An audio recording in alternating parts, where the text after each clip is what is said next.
Computer. Okay, so hey everyone, this is your favorite friend Jay or Jaylan Salah, as you formerly know her, film critic at Geek Vibes Nation and In Session Film.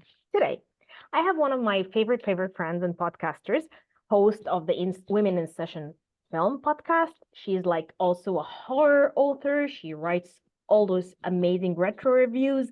She writes for many publications. Most recently, Heat Loves Movies. She writes for In Session a lot, and you will see her in more and more publications. My friend Kristin is like this amazing American friend that I got introduced to this year after I started writing for Women in Session, for In Session Film, I mean, and Women in Session Film podcast is like my safe place, my happy place. I go there whenever I feel down, whenever I feel like I want to just bitch about movies or just talk about movies or bitch about, like young actors you don't really like.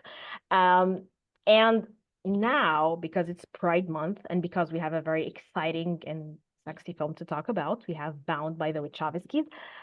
I can't believe I'm finally talking to Kristin outside the Women in Session realm, where we can just bitch about movies the way we want and curse. And let me start by saying, Kristin, I'm so happy that I'm talking to you here on the J Day. Well, thank you. So, I would like to celebrate my friend. Can you tell the viewers who is Kristin Stella? Who is Kristin? Well, I was surprised when you asked me to come on your channel to speak about Bound, because my first thing I said to you was, well, I'm cis hetero. I said I felt like Cell Block Tango, snap, pop, cis hetero. And you're like, no, we need that, that control viewpoint of Bound, and I said, well, okay. Need that. The sapphics need it, I tell you. Mm-hmm. So, yeah. So tell me, who is Kristin? And why is Kristin loving movies like that? Because I know my friend, not everyone knows her. I mean, a lot of people know you from Women in Session Film, and a lot of people listen to you, but not a lot of people know your contributions to the world. Like, what do you like? What do you write about? Why do you love movies so much that we spend all this time talking together, bitching about it, and just giving the world our opinions? Also, what does Guy Pearce have to do with it? For me, it's not getting desensitized by a movie. It's not like the popcorn entertainment. I mean, that's fun from time to time, but I love films that just really like cut you and move you. I feel like film cinema should be like a book, that you're a different person from when you start from page one by the time you get to the end. It's a transformative experience, and I think that great film can do that. So I really love, picking apart a film sometimes and seeing why that does it or why it doesn't do that, and so I always, yes, tend to go back to my favorites where I have seen just films that just kind of shatter me. Those are the ones that I go back to. I love them. Yeah. So we share mutual love for Guy Pearce. Why do you think that happened? And why are we so much? Why are you bring that up in an episode about Bound? First of all, because it's Pride Month and he's such an ally, and I love him for that. And second of all, because he's one of those liberated artists whom I really love, and I feel like he's so fluid and he's so sexy in his fluidity too. So we just want to celebrate the guy. Come on, we're his biggest fans on the internet. Sorry. True. Yes, there are dozens of us, dozens. No, I really appreciate his films because, I mean, although you can identify them as Guy Pearce films, like he almost looks different in every single one. He's just very unvain. I mean, willing to go to the dark artistic places, which I really, really appreciate. And, and I have spoken previously about The Adventures of Priscilla, Queen of the Desert, but, especially in something like Bound, like they couldn't get this cast because there were actresses who were like, I can't touch this lesbian material, so I really appreciate when people are willing to go there, and even when I don't like the film, even if the film is bad, I really appreciate that Guy Pearce goes there. So that's why I continue to go back to his movies, and I've been doing a career rewatch of his, so I've been writing some more material of that. So it'll be interesting to get all that together and get that all out. But it's a lot of fun. I've been doing I feel like I've been more busy this year doing a lot of different podcasting and articles, and, and then it's like deadlines are good to have. I guess that gets me more timely. So I'm not a very timely person. Me neither, man. Which is why I kind of like the whip, like I like to have being flogged, like it's there. It's tomorrow. I have to deliver. Gosh, we have a lot in common, Kristin and I. But we shared this viewing experience of Bound. For me, it was a revisiting experience of a cult classic that I really love. I want to know about you, like Bound, directed by the Wachowski sisters and starring, like two stunning women. I want to know what you think of the movie. Like, first of all, which moment was your first viewing experience? When did you first watch it? And what was your initial experience as opposed to now? I don't remember if I just saw it on late night TV back in the day, probably like, oh, this is supposed to be something saucy, but yet there's, a thriller heist plot thing here going on. So like, I didn't think of anything of like it being like some glorious lesbian experience. I just thought it was a fun movie. And not getting into, the personal, but knowing what we know about the Wachowskis now, I mean, when you look at the film then, I mean, you kind of had to sense there was something else like simmering under here. Almost like, I mean, when you watch Hellraiser, you have to know, Clive Barker's up to some kinky, freaky fun, and so I feel like it got a reputation back then of just, Skinemax, like softcore, like this is, and I feel like people thought it was bad or trashy because you really only get like the saucy stuff in the beginning of the movie. Then it becomes much more of a straightforward, like double cross, like film noir kind of style thing, which I guess I don't think people necessarily completely got at the time. Not that it's a masterpiece of film, but if you're looking at it like going back and repeating and dissecting it, then all of a sudden you see like, and then all their different influences, and it almost looks like it's a film noir movie that if they could make just showing the saucy things that couldn't be shown, back in 50s Hays Code. I mean, even the way it looks, it's not that they were trying to make it black and white, but like the apartment that's been redone is still Art Deco, but it's a very like cool tone kind of. It's like light blues or something, and black lines or something to it. Almost like, I guess, if you did like mute all the color all the way down as far as you possibly could, but then like the apartment that's being renovated still has a lot of like old mauve wallpaper kind of to it. So it does have this kind of muted, subdued, like old fashioned look to it, but then you're getting like these pops of bright red and like of course like edgy saucy stuff, so you're like, ooh, okay. Like I feel like they paid so much attention to detail, which is like you didn't have to do that if people were just going to take it as something smutty, but the fact that they did like all these like appreciate like all these things, that I think it has more repeat value to it than just people just looking for the saucy clips. Exactly. And I like that also their attention to detail is very womanly. It's a very feminine movie. Like for me, it's a very feminine movie. It has the female gaze kind of like in your face. Like it's very feminine and it's very liberating. Like for me, I felt it was such an anti-phallic movie. Like, come on, eliminate the guys, like goodbye. It's just a film where you feel like girls are supposed to have fun. Girls are allowed to have fun, killing and murdering and loving each other. Yes, of course, whenever men intervene, it's usually being stupid, bickering with each other, kind of like having a lot of crap, being toxic to each other, being seriously abusive and gross to women. So I think it's a very also like it's a very empowering movie. It's an empowering movie, and it's very anti-phallic. Like for me, I saw it from a psychological standpoint as this movie where you just remove the phallus. Although it kind of starts with a phallic object in your face. So they're kind of like dismantling it or kind of like castrating it in a way. And there's a lot of guns too. So it has all the elements of, like early noirs or the Hitchcockian stuff, but it gives it this modern spin on it. So I think it makes it very cool and very, I don't know, edgy too. Like for me, I thought it was such a ride. Now when you watch it, some movies don't stand the test of time, unfortunately, when you watch 90s movies, but I feel this movie didn't even give me any icky factor. So yeah, I think I kind of see what you're saying. The way when you look at the Wachowskis back in the past, and now you're looking at them now, and then you realize, wow, I think one of them was kind of like into the BDSM nightclubs and stuff. So you kind of see all the elements of BDSM here, even the clothes, the style, the costumes, and all of that. So, okay, first of all, um, what I want to ask you is, what did you think of the two female protagonists? And which one are you more into? Because for me, like I always feel I like being a quirky girl, but at the same time, I get like very, very much mistaken for Violet.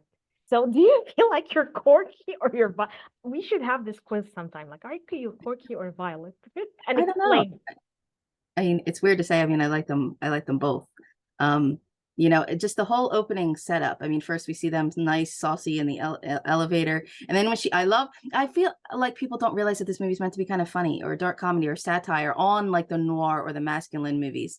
You know, you were talking about like Toxic Men, like you get like a gun in the beginning and you get like the gun at the end, like in her throat. She's like, get that out of my face. Like, that's kind of like, yeah, these are like anti-phallic kind of things. Right. But then when you get to see Violet when it's just her with Corky, she's in jeans. Any other time she's dressed up like really like sort of femme, but this is when she's in jeans and she's like, I made a cup of coffee. And there's like the camera shot on the cups of coffee and it's like a black and a cream and sugar. And it's like the coffee's both ways. So it's like you should automatically be on board of like the wink of this, of like, you know, okay, this is two chicks and it's happening either way, you know. And then there's like the way there's like the moldings in like the buildings, like the frame. So like they're off center in the shot, but they're both in one of the little square frames. And it's like this, okay, they're on the same side. They're on the same page, you know, as opposed to when she's always kind of face to face kind of arguing with the Caesar. So it's like, and I love that like Corky is like the masculine one. How if this were a 50s movie, she'd be like the 50s bad boy. She's in like a white t-shirt that's greasy. She comes and does the plumbing for her. You know, she's got the tattoos, you know, so it's, and the idea that if that were a male character, it would just be a normal, regular heist thriller kind of movie. Like that there's a bad boy that's turned the chick into doing bad things, but it's not that, you know. And so it's like, I really like that, like, the women are already so immediately developed because we get scenes of them talking to each other in the beginning and we get to see who they really are. And then we get to see like when Violet's voice changes, when she's performing, she says it's work when she's with the Caesar and doing all like, you know, the mob side stuff.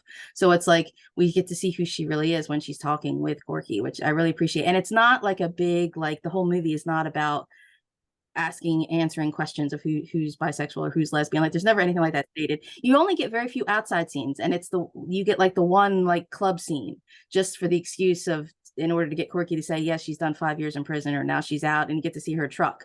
But it's like everything else is very inside, like they're kind of trapped by these conventions except when they're together.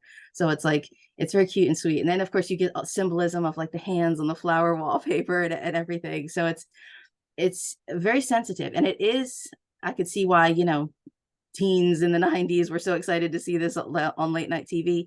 But you really, actually, when you think about it these days, you don't really see that much. No. You know, it's kind of shadowed, silhouetted, like it's very beautiful. It is male gaze, but you can tell that it's done with sensitivity. And they actually had like sex therapists or something on set. The women were comfortable. So it's like that you actually get this attention of how the women are thinking and feeling. Like they get all that out in the beginning, but there's never any big like flashing neon, like, notice this is about lesbians. So I think people have a misimpression that they think it's like a real lesbian movie, or maybe I don't see that it is such a lesbian anthem film, but it's like, but it's meant to be, to me, like a satire on a thriller, on a heist. Like when they're actually sitting in the bedroom having their conversation and it is sort of doing the whole montage of how everything's playing out. I'm like, okay, this is like, yeah, one of these cool little heist montages. Come on. It just happens to be two women sitting analytically thinking about how this is going to get done. I think it's because we're not used to seeing women like that. Women are usually the scheming, like villainous woman, kind of like manipulating the poor man whom we kind of get to root for at the end of the film noir, or kind of like the silly just wife or love interest or something. Here you get to see them both. They're playing off each other's energies. And then you have the men who are like the villains, you know, like the one-dimensional idiots. So I think this is first. And second, I think the sex scene was done very tastefully in a way that makes it kind of like art. Like compare it even to more recent ones like Blue is the Warmest Color, which is one of the films that I like, but it's done as if it's a porno. But here you can feel the tastefulness in the scene and how it's executed and how the bodies are even shown. It's very artsy and it's very beautiful, and you could tell they were both comfortable. Even when you read about it later on, they didn't never complain, unlike a lot of actresses do.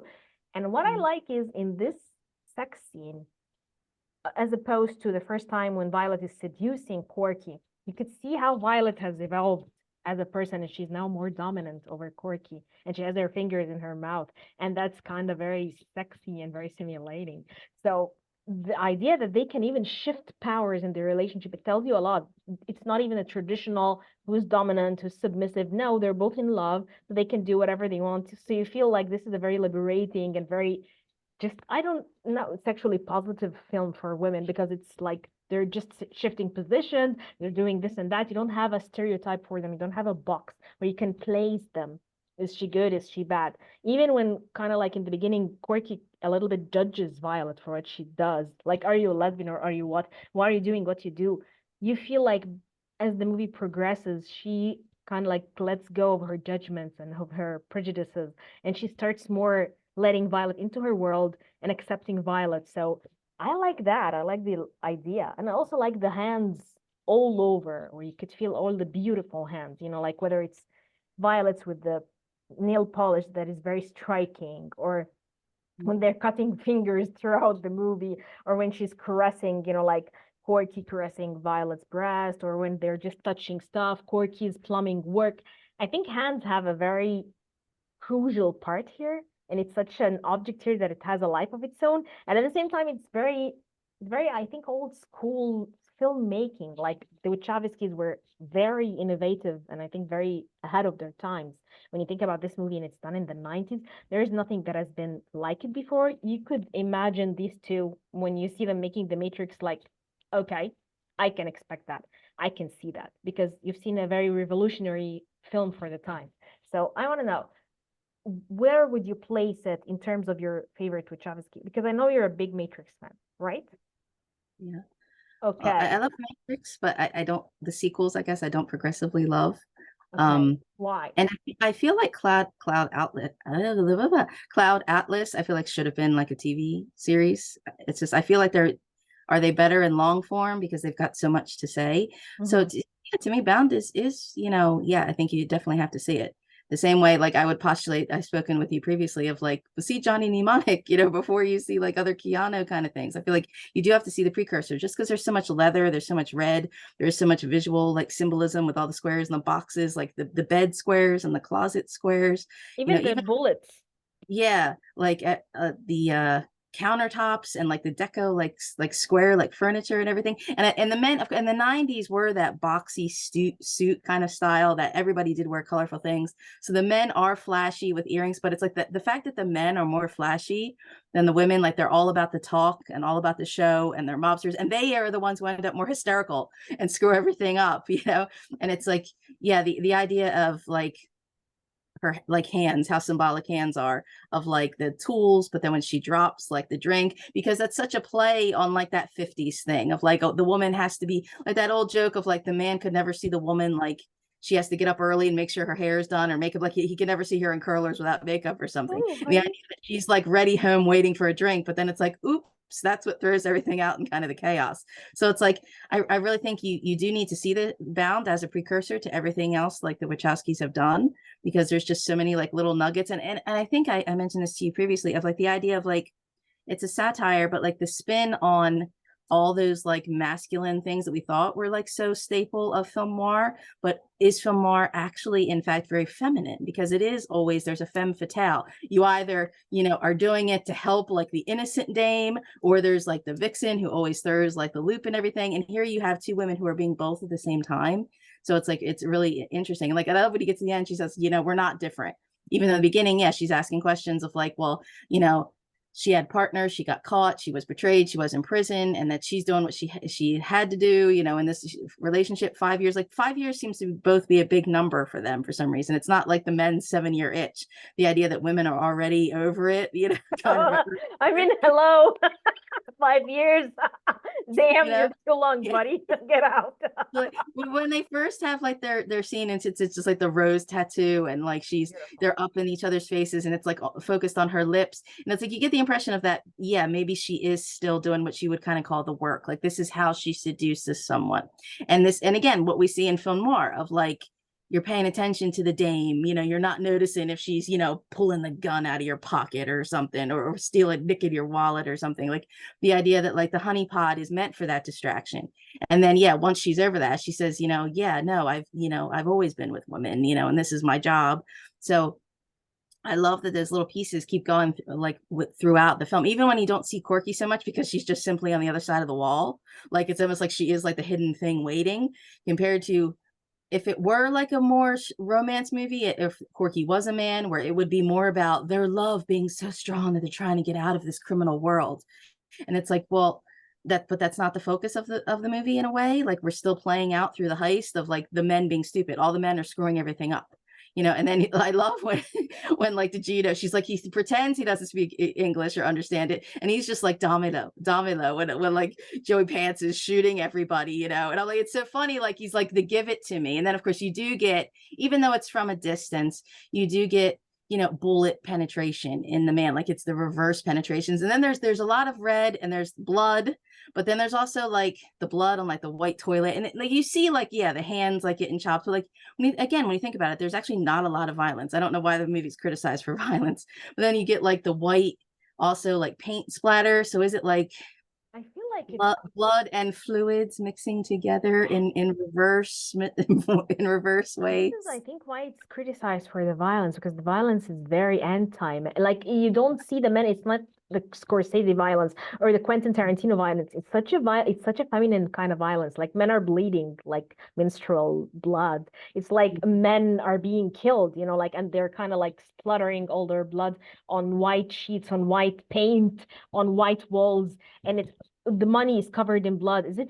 All the men are bleeding out. So it's as if, like, it's like, even I felt like the money for me felt like a discarded tampon. It was so drenched in blood. You could tell, like, why did he like squatter all this blood, around? So for me, I think the violence, tell me. So the domesticness of the literal money laundering, like again, old fashioned, of like strings, like all through the place, like clips hanging each like individual bill. And ironing. The man is doing the ironing, like, oh, so tired, like, oh, like overworked, because he's doing the domestic duty, and you're just like, wow. Exactly. And like, imagine this in the 90s. Like, now I don't see those many daring lesbian films now. You don't see them now happen. You don't see them now having like smart and innovative thoughts or innovative plots. So imagine this being done in the 90s. There was nothing like that before. And also, it's not just, I think, a queer movie. I think it's a commentary on domesticity, on toxic masculinity, on feminine versus masculine, and how that kind of like is interchangeable sometimes. So I feel like the violence shocked because they didn't expect it. You know what I mean? Also, I love that it's called Bound, but you don't, like, you see like scenes of people in bondage, and it's kind of pornographic for me. Like, the way the bondage is made is kind of a little bit pornographic. I gotta tell you, the Wachowskis are doing their job. So, but you don't feel like, why do they call it bound? Like, why exactly do you think they called it bound? Like, from your point of view, who is the person bound and who is bound, so that the movie itself is called Bound, and we have the opening shot of Corky bound in the closet? Well, I think that's the whole point of like the satire, the dark comedy that people don't pick up, because it's, I guess everybody was expecting the sauciness of all the nice, lovely knots and gags and everything, which I feel like, although the ties are rope, when they're gagged in the mouth, it almost seems like white cotton. And I'm kind of like, was that like men's underwear? That's what's being. I know. I thought that too. Yeah. The sleeve gag was definitely underwear. Like I think that's especially what everybody was thinking, but it's like, I think it's like a whole bound on multiple levels. Like, they're bound by their social conventions, they're bound by this mob mentality. Like, she's like, I have to get out. And it's like the men are also completely bound by their code and behavior of what they're doing. And it's, the previous prison time and being in the trapped relationships. So I think it's a multi-level of like, we're all sort of tied to something in some way, shape, or form. Yeah. And then I feel like you do get like all the visuals of it. It's like, ironically, because the only time that they seem to be free is when the women are together. And because initially you notice when like they're leaning in each other's space, because you notice when a man does that to a woman and it's unwarranted, where you're like, get out of my personal space. So the fact that the women kind of keep putting their heads together, and they look similar. Very.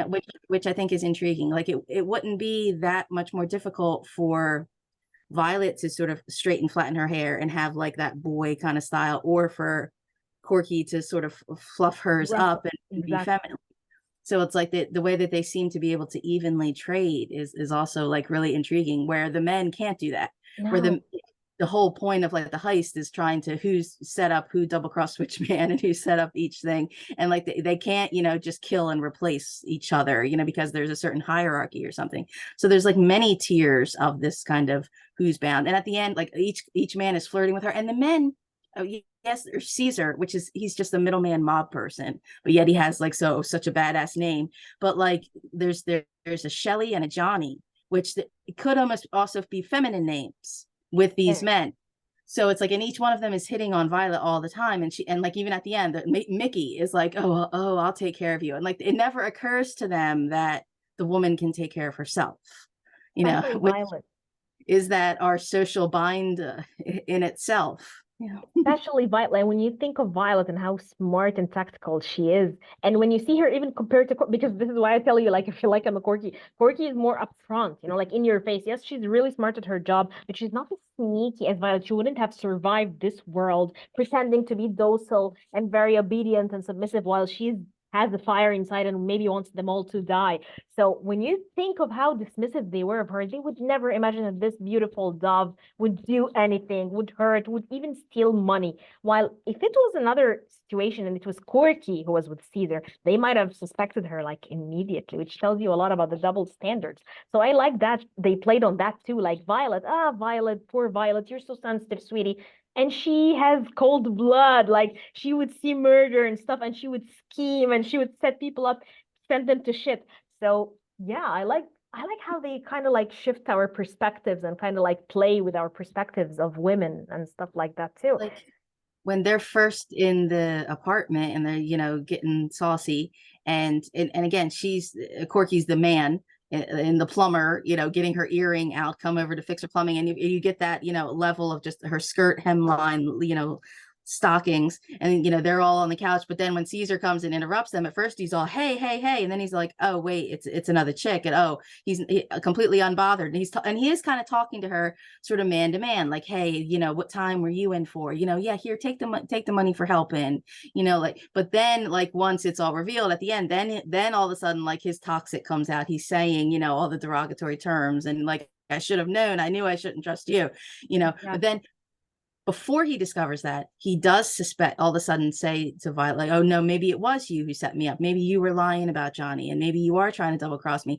because he's immediately aware to think of, oh, it has to be involved with another man. Like she couldn't have thought of this herself. Even though, yeah, all the men know who she is. They all think she's wonderful. They all, yeah, cutting dudes' fingers off, while she's sitting there like, oh, whatever, who wants a drink? Like, okay. And it's so funny, like I feel like not life imitating art, but like Jennifer Tilly. I loved her when I saw High Spirits. It's just so funny. And but she had been married to some man producer or something of The Simpsons, who then she later divorced. So she has like percentage of, like, she never has to work again a day in her life. She's getting like and it's like game played, yes, and her being like the poker player, like so badass. Like to me, it's like even like all her sweet, like sweet demented Chucky stuff isn't even like my favorite stuff. It's like, girl, like, yes, queen, and yeah, she changes pitch of her voice as needed. Like she's in the Monsters movies too with the little voiceover stuff, the little other little oddball, like. Like she does voiceover work. Her voice is very recognizable, but the way her tone changes, per man, is just like she's acting. She's phenomenal. Yes. So it's like and the idea that men never consider that it's like women acting. In some ways, it's almost similar to the Kim Basinger in LA Confidential, which everybody knocks that she won the supporting actress, but just playing the hooker heart of gold. But you can see the difference between when she's with Russell Crowe and she's talking normally, but then when you see her a couple times with some of the other, like one of the politicians that she's trying to set up, she's like, oh honey, Betty, like talking like Betty Boop, kind of like, and then you notice the difference. So it's like, but the men don't. Definitely. And they don't. And they want to be fooled. Like they want her to fool them. Like, fool us, please. They don't even want to imagine that this girl is like, because it would hurt the ego. It kind of reminds me of the Marilyn Monroe trope, where you could feel like, I'm sorry, Marilyn Monroe, you're not talking like that in your real life. Come on, bitch. I love you. Like, bless you. But still, come on. Like, you're not doing it. She's doing an act for the man. Like, I'm stupid. I don't know what to do. And then you could feel her even in the more darker interviews where I saw her, where she's like so depressed. She's talking normally, kind of like the Paris Hilton stuff as well, where she's like baby voicing herself, and she has actually a deep, gruff voice when she's like normally. So I think the idea that I might know that you're fooling me, but kind of caresses my ego. It makes my ego happy that you are fooling me. Like I love that you're doing the extra effort, which is why I feel like in that scenario, Violet would have survived. Unlike Corky, who's like Corky. We'll put her here, she's Corky. You'll put her there, she's Corky. She's always Corky. Maybe when she's with Violet, some of her softer sides are opening up too. And brings me to another important point that you pointed out. When you talked about the similarities between the two actresses, it kind of hints too at the film noirs where you feel like a woman dresses up as another woman, or a woman is murdered, and then you see the woman, the look-alike. This always baffled me, the look-alike, and how it was recreated, like in Single White Female and Body Double by Brian De Palma, who I feel like was a modern erotic kind of remake of every noir we've seen back then. So it's also a play on it. Like, yes, if Corky wanted to dress up as Violet, she would have passed for it. Same goes for Violet. So, and then another noir element here, and it's done very swiftly and very smartly. Like even the casting of the two actresses, although I don't think they had that much liberty because not a lot of actors would have wanted to do a lesbian role back then, but now they have it, and they still made the casting choice so perfectly. So it's just brilliant the way everything, the contrasts are played. And I love that because it always pisses me off to see this plot in noir movies. Like, what lookalikes? What does that even mean? It just pisses me off. I don't know, but nowadays it's like Oscar bait to be a lesbian. That's the hard, edgy role, I suppose. Right? Maybe this opened doors. I mean, when was the same time as like Boys Don't Cry, kind of coming out?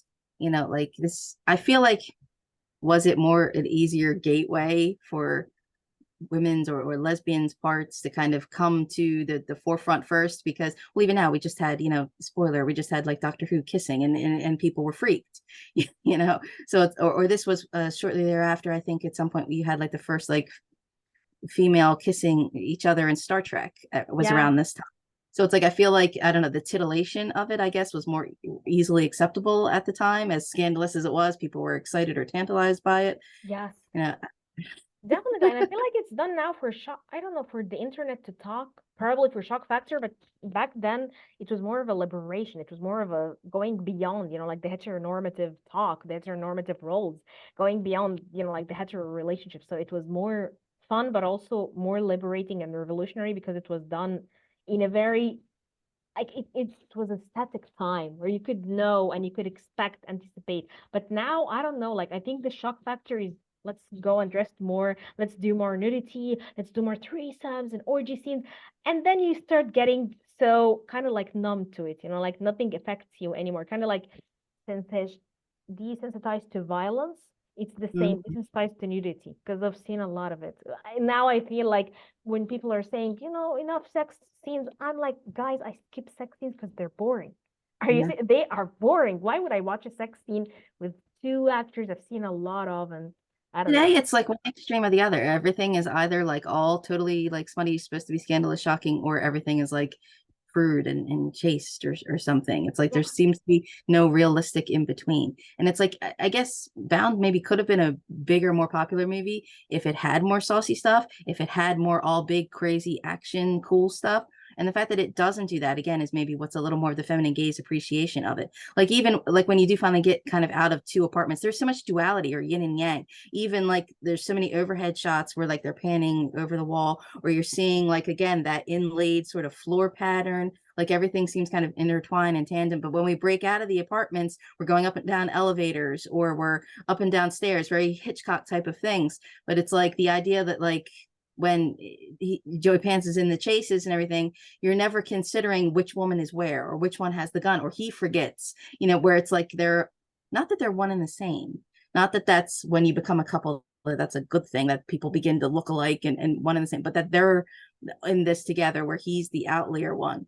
And but yet we're rooting for them, you know. And again, I guess people don't get the campy of it, like when the cops show up and she's all on the innocent on the phone. Well, how do I know you're really cops? And then how they're stopping at the elevator doors and she's like looking through like the you know chain, like oh, and there, and then that's when Joey's like, oh yeah, coppers, the TV was too loud, you know. And she's like, oh gee, you know, like how are you not supposed to get it? There's suspense in it, like geez, the cops are arriving, they got to ditch bodies, you know. But yet there's again like this wink of it, like always that suspense of just in the nick of time kind of thing. And so it's like I appreciate the pace. I think it's actually very well paced, even though as I said some people would get annoyed of like, oh, there's no sex like after the first, the first, I don't know, half hour or so or something. That the escalation of like each twist and turn, where it's like the women are, I said, on the same page before, but it's like they're getting like their timing correct of who's helping each other, one who's dialing up. But even though when they're on the phone, it's like, girl, no, get off the phone. But like when the men are screwing everything up, is like, oh, okay, now it's getting serious. Now it's escalating. Like, dang it, the men have ruined something, and now the women have to go fix it again.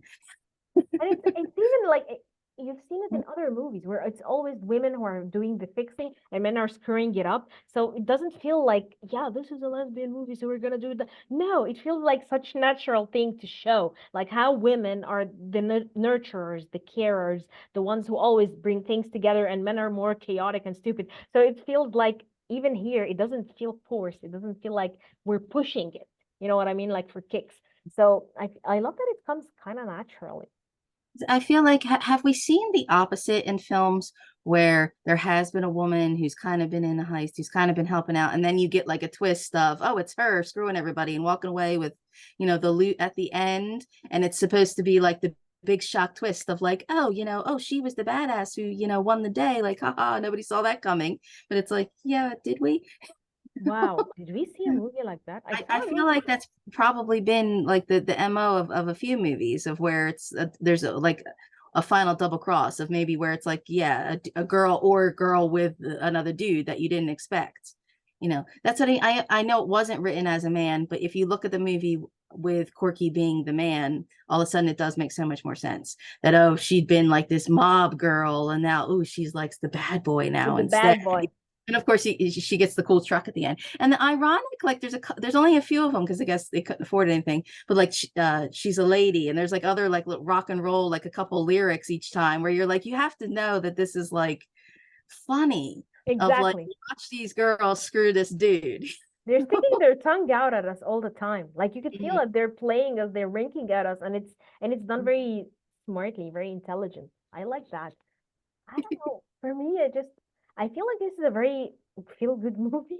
I mean, even with all the violence, because it's just so much fun, and it's no woman kind of like gets one of those trauma stories that plague you and make you feel like even Violet's past is not overplayed for drama, or Corky's, which of course you might have thought, wow, there must have had a very hectic life before, but then it's not even overdone. Like they don't want to give them a sub story, because whenever I'm discussing sometimes with my amazing male critic friends, and they're like, I'm sure this character must have had trauma, and I'm like, guys, maybe she's such a bitch. Maybe she didn't have trauma. Maybe she's just a psychopath, an evil bitch who just wants to ruin everybody.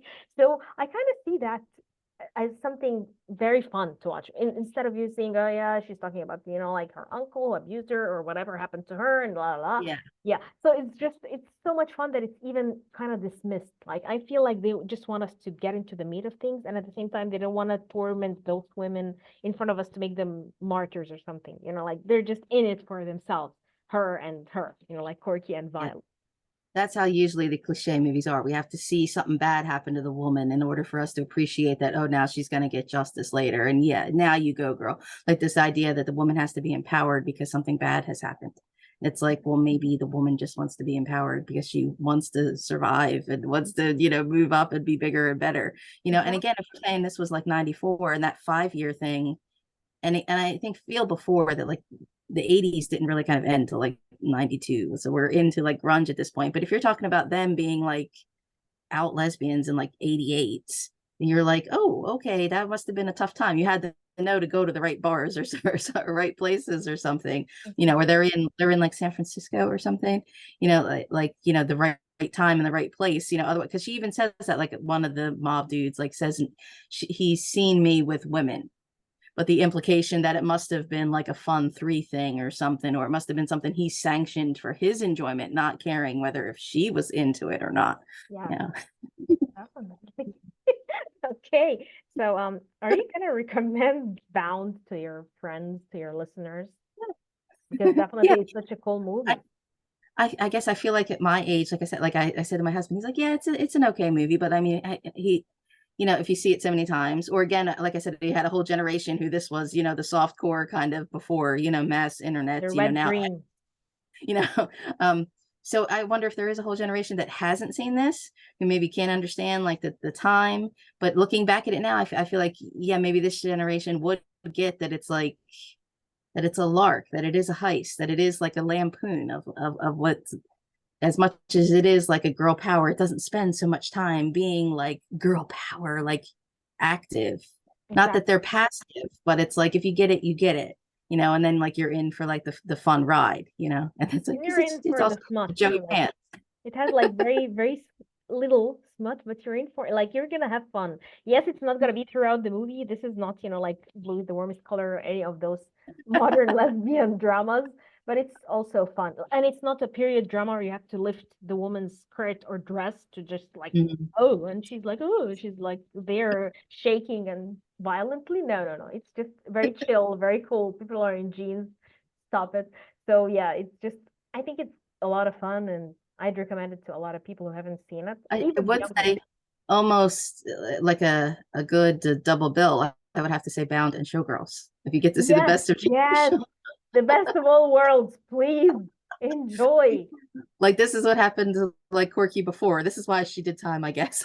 This is what led Corky to here, to this particular moment. Yeah, again, and maybe that I don't know why it's vilified, when you think about it. I You're love like, this movie, by the but way. I don't know. I like for me, it's one of the coolest movies. It's a feel-good movie as well. I think feel-good movies don't always have to be when Harry Met Sally. They can be like just, like a Guy Pearce movie, like Queen Priscilla of the Desert or something. Something that just gets you in the mood and you see your favorite actors doing it or just shining and stuff. So for me, Bound is a great feel-good movie. You have Showgirls, you have Queen Priscilla. You have a lot of course, Guy Pearce movies, like the Body Swap movie. I wish I remember its name. oh, dating the enemy. Dating that was so much And fun. they all came out around the same time. I guess in the 90s we were trying. Maybe we didn't get everything right all the time, but it They was were like I don't fun. know, the beginning, I hope.